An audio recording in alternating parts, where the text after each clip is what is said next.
Welcome everybody to City Manager, have we changed the name yet? You have not yet. Okay, Community Development Housing General Government Meeting. We got a real short agenda. So you all could have left your cars on and went back and got in them. But thank you so much, all of you, for being here today. City Clerk, we don't have a consent, and we're gonna go with that general agenda, one item. Also, it has been mentioned that when we have short agendas, City Manager, we may look at possibility if we can do Zoom, because the gas that we use to come down here for 15, 20 minutes each, just combine them both. Just think about it. If we have really short agendas, and it wouldn't tie up staff and you guys to be in here with us as well, we can do it all on Zoom. We used to Zoom. We did it for 2 years. We can do this. City Clerk. Item G1, resolution authorizing the CY 2025 Federal Action Plan for the City of Winston-Salem. Thank you, Dr. Miller. Good afternoon, MPT Adams and committee members. I'm here in my intergovernmental relations role today. Each year, federal funding opportunities are a crucial part of supporting our city's operations and growth. And in order to advocate effectively, we create this federal action plan that reflects our real needs for our departments and our communities. Department heads had all options and ability to come in and meet with me and strategics in order to come up with this plan, and council members were invited and several took advantage of that as well. So with that, the main part of the federal action plan, of course, continues to ask for the local and federal partnership support. In particular, we ask quite a bit in terms of affordable housing and job force, workforce training and job creation. Transportation is a big piece that has always been funded in terms of road, bridges, greenways, safety. There's also a piece in here requesting commuter passenger rail and specific support which we know is needed for the Winston-Salem Transit Authority. In terms of the police department, we ask for continued community COPS grants, BOJ grants, and help with crime prevention. And the fire department is slightly different in that it would like to see the funding opportunities change, in that there's more no or low cost matching, and that there's more notice in order to prepare these well. Quality of life also hits it with items for arts, humanities, parks, health and wellness, environment, and equality. And then we continue to ask in terms of legislation to not have anything that imposes unfunded mandates on local government. And as part of this today, which we are asking as a resolution, is I do have Leslie Mozinga from Strategics here to tell you a little bit about the federal climate at the moment.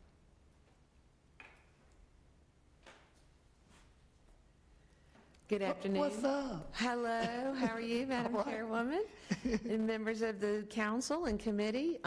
First, before I get started, I do want to just give a shout out and thank Dr. Miller. She stepped into a role while she was keeping her existing role and stepped into this role. And I think everybody knows there's a lot going on in Washington these days, and she's done a fantastic job in terms of managing that process and learning all the things that she had to learn. So I do want to recognize that officially, that it's not been an easy task, I'm sure. We really appreciate the support that she's given Strategics so that we can better serve you. She did a great job of going over the federal action plan. I think most everyone's familiar with that. Just to give you that brief reminder that we do share this with the congressional delegation so that they're aware of your priorities. You discuss it when you come to Washington and we go around and see your congressional representatives. You do have new representation, so it'll be very important, and we will, full disclosure, we will actually share it before you come to Washington to make sure they're familiar with it. So when you come in the door, they're ready to have that dialogue rather than, seeing it for the first time and trying to read it while you're sitting there. So this is not only a way for them to know that you're all on the same page. We have actually, specifically in Winston-Salem, In the past, we had a member of Congress call and say, hey, somebody came in and they're going for this thing and they said that the city's providing the match, but it's not on your list. And we said, oh, hold on just a second, we've got to go back and check. And so that's wonderful that they see this document as an endorsement from the elected officials, but also, you know, it helps them understand that if it's not on this list, they at least need to check in. I do want to add that it's also flexible enough, though, as new issues come up, and we do have a lot of new issues coming up.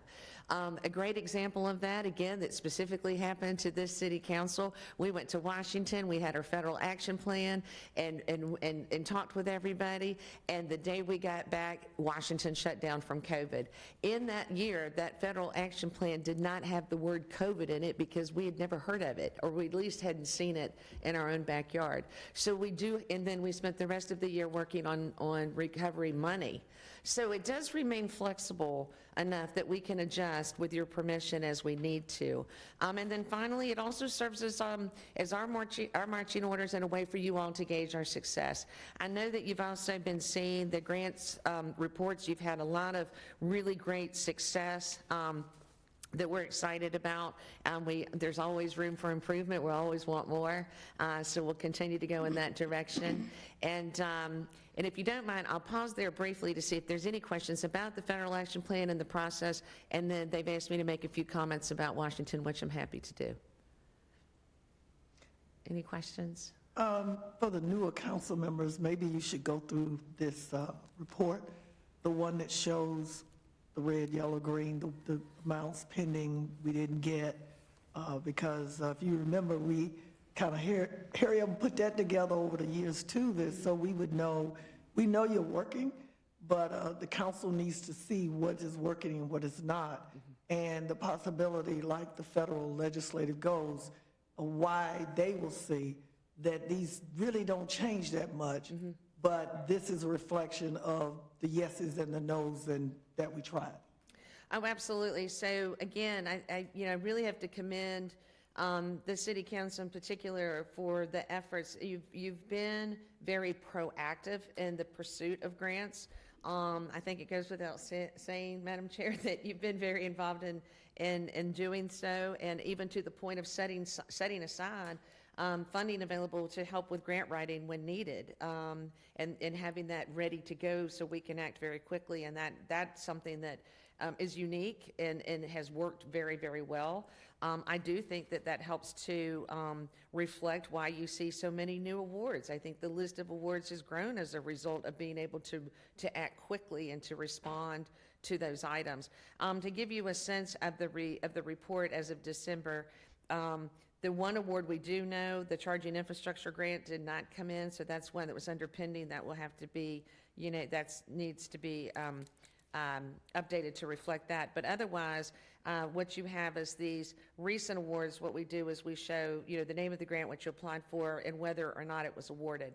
When something is not awarded, we do go through a briefing session. Leslie, could we put that up on the board staff, or can we, the actual grant status report? Is it possible?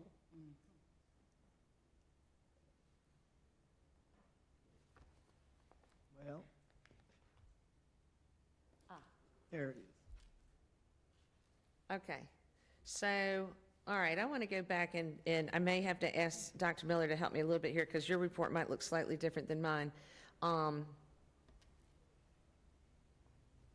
apologies, I'm trying to see what you're seeing. So, okay, so we have different sections in terms of pending awards, to be determined. We don't know the outcome. Sometimes we don't know if the application, at this point, to tell you the truth, we don't know where some of these applications will end up. There's a lot going on in terms of different grants and budget cutting.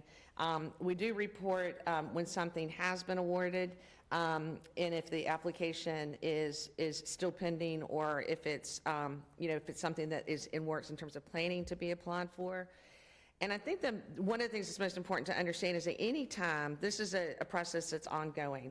So not only do we have the weekly grants alert that comes out, and we work with your departments to decide which grants to go after, but if something is awarded, we work with the congressional offices and your departments to put out a public notice, to put out a press release to give credit where credit is due. When something is not awarded, we go through what's called a debriefing session with the federal agency. So we go and we get feedback so that when you apply again, we know what scored well and what didn't and what needs changing. So this is a constant evolving process that, that it really takes a lot of effort too with the congressional delegation in terms of getting their buy-in and getting their support. And oftentimes when you're in Washington, again, as an example, when you're in Washington, we talk with the federal agencies. This year, they're not all staffed up. It may be a little harder to do that. So we do some of that by phone and by virtual meetings. But we've had plenty of opportunities in the past where we call in and you all as elected officials and say, can you speak with this agency and talk about it from the passion points, okay? You're the ones, they want to hear elected officials talk about this from the shared constituency. And so is there anything else, Dr. Miller, that you want to highlight or that you think we need to highlight in terms of the grants process that I might be leaving out, or? Okay. So so again, you're going to have a number of grants on here. Many will be awarded, some will not be awarded, some will be reapplied for in this next round. Some will come off the list because they're no longer available. Some of that still has to be determined as well. That right now is not something that we know in full. Some of it you can guess based on titles and what you're reading in the news. But again, we're monitoring all this very closely, and we'll start changing reports going forward based on which grants are no longer, available for funding. Did that address it? Yes. Okay. Any comments or questions from council and committee? Councilmember Scipio.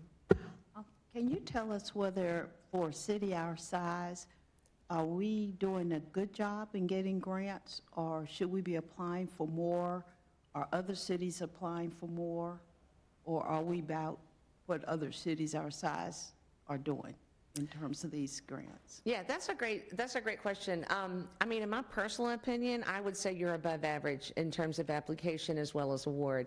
And it really is true. The more applications you go for, typically, the more awards you get because you're trying, for different things, spaghetti against the wall, right? But they also have to be a good fit. Particularly at times when they're looking at budget cuts and there may be, grants that get scaled back. It's not enough to be eligible. You have to be competitive. And so we work with your team to make sure that we're also not wasting your time and resources, because grants are not easy things to write. We don't want to waste the money for those grant writers. We don't want to waste your staff time. And so, we really work, there may be things out there that look great on paper and are very interesting, but if you don't have a project that's an ideal fit, it doesn't make sense to go after it. So it's really, really important when we're going through that process to dissect these grants and to dissect your project to make sure they not only align, but they're going to be truly competitive. You're not only competing against the rest of North Carolina, but you're competing against the nation in these scoring processes, and they do need that political arm. They need that extra push, but it starts with a great application. But I think the dedication that you have given to pursuing these grants has shown in the rewards, and as I think through different areas, I would say that I would consider you above average. Nothing else? Okay. Like you said, when we go to Washington this time, it's going to be different. And different in the way that over the years, Winston-Salem is known to go before everybody else on the day that everybody else is at the hill. And there are other cities that do it too. They figured it out, that we would always want a day ahead. Mm-hmm. I would appreciate in the council, as you normally do, if you could get that schedule to us, because we're going to be going in about 3 or 4 weeks. I do think it's important with our new congressional representatives. We know our U.S. senators. Mm-hmm. I personally am not expecting them to meet with us. I'm expecting staff, but it would be great if we could get the new congressional representatives, if they would only peep at us, because we do represent a lot. Well, Forsyth represents a large portion of Winston in the 10th district, not so much in the 6th. Is that it? The 6th. I would appreciate that. And again, we talked about that if we're not able to meet them in person, that we need a Zoom meeting, something virtual, whereas even if it's a special meeting with the council, Mr. Pate, that they need to lay eyes on us and we need to lay eyes on them. Absolutely. You make a great point. When we're there for the National League of Cities, all the cities across the nation are there. And all the cities in North Carolina are there looking to make, to have these meetings, with the same members of Congress. And yes, we used to get in there a day early, and that gave us an advantage. Well, now the conference is shortened, and everybody pretty much goes the same day we do. So it will be on Tuesday as normal, but we will again get that schedule, and we will be having a briefing session with council prior to NLC for those who'd like some more information about talking points and strategies and things of that nature. But yes, so oftentimes, or they get called to committees and we might be with staff. And I will say this, as a former staff member myself, they do have the ear of the congressional offices, and they do make sure that the elected officials have the information they need.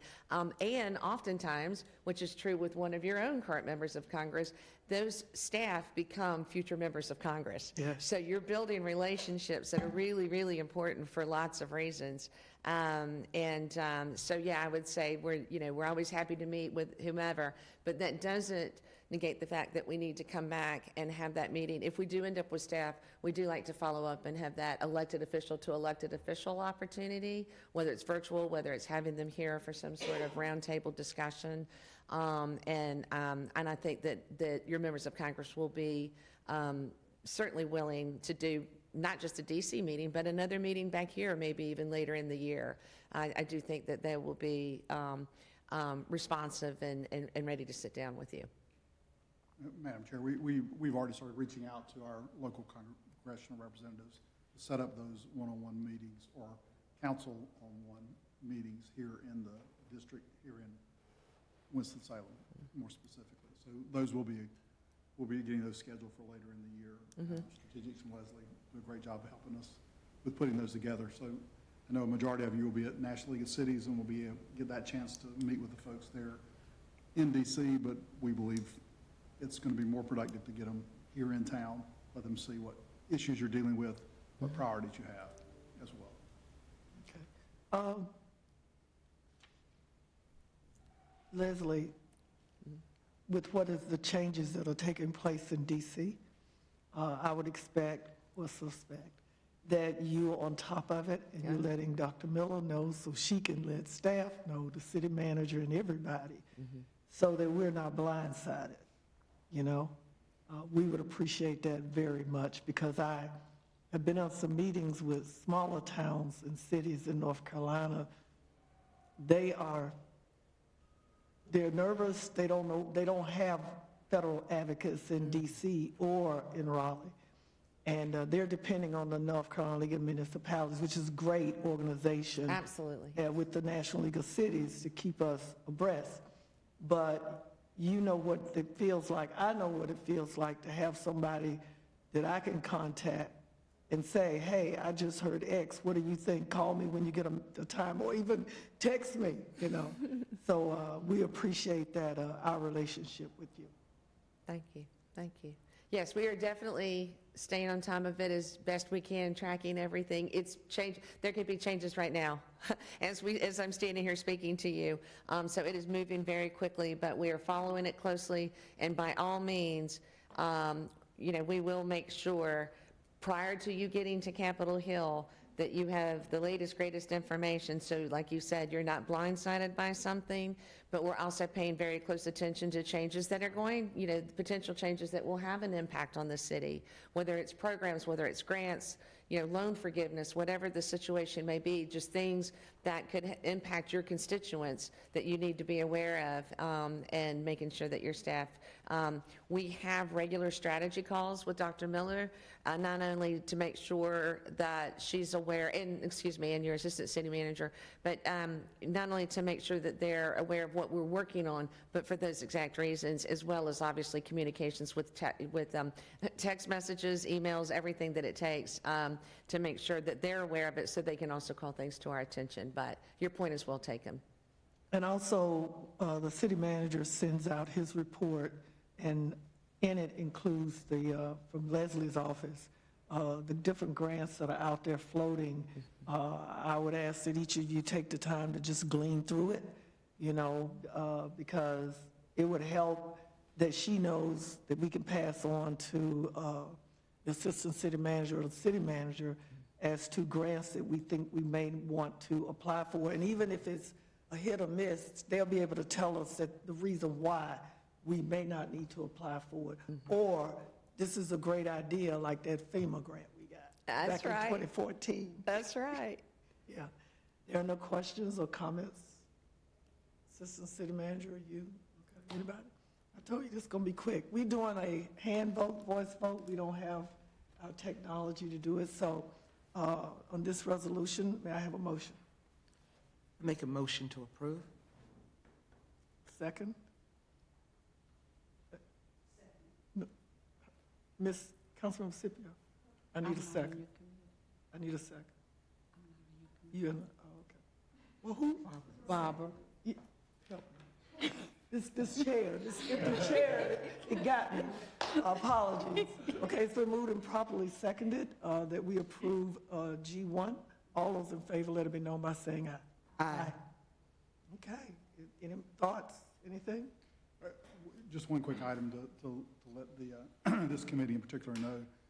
There's a variety of programs that are in place that the city is working on. One of those has been to rehab certain houses in the city. So there are a few of those that council has previously approved that's been working on, and we're in the process of actually putting some of those on the market now to get some homeowners into those homes. So we're working out the final details with legal and the manager's office staff and others that need to be involved. But you will see those coming back to you here shortly, hopefully, with a opportunity to pass those properties on, put them back in with a family to live in those. So we're excited that that's going to be coming back to you as soon as we can get that worked out. And if our agenda, this committee's agenda, is not too large, it's very seldom in my years that I've had agenda shortage in the month of February. It's usually when we come back from the holidays, Aaron back there shaking his head, it's rip and run until we get to budget, okay, until we get to July. So could we get an update on our housing plan and the application process that we've been running at our next meeting so committee can see where we are? And I think the process, it closes when? It closed last Friday. Friday, that's what I thought. Yes, and staff is going through a review, should be tomorrow. Okay. Do you have any idea when the staff will have already made will be making their recommendations from those applications that have been received? So they're waiting on something from MAP GIS, and once they have that, they'll start the review, and they'll probably have about a week. Okay, And very good, We'll certainly bring it back after very they're good. done with that review. Okay. So you guys are very pleased with the process? I mean, how it went? From what I understand so far, we had a lot of responses. I don't know much else because, as I said, I have some numbers, but I don't want to share them before I know. So there's probably about 7 members of the internal staff that will be reviewing what we have, so we'll bring that back after the full review of all the documentation and the applications that we receive. Okay. And as this committee is aware, the intent is to give you back, based on the scoring criteria, they'll score those and bring you back the full list of all the people that have applied for the 2 types of funding that's available. And then you've got funding set aside for those projects. So depending on how many projects you pick and how much funding you have, you'll be able to put those projects forward. And if there's funding still left over, then that'll go into the next process that we can kick off right away. The single family part will kick off sooner than the LIHTC. That's generally each year of a year. The single family was put in there as a part of this process to move that along, so we didn't have to wait a full year for that process to happen. Very good. Any questions?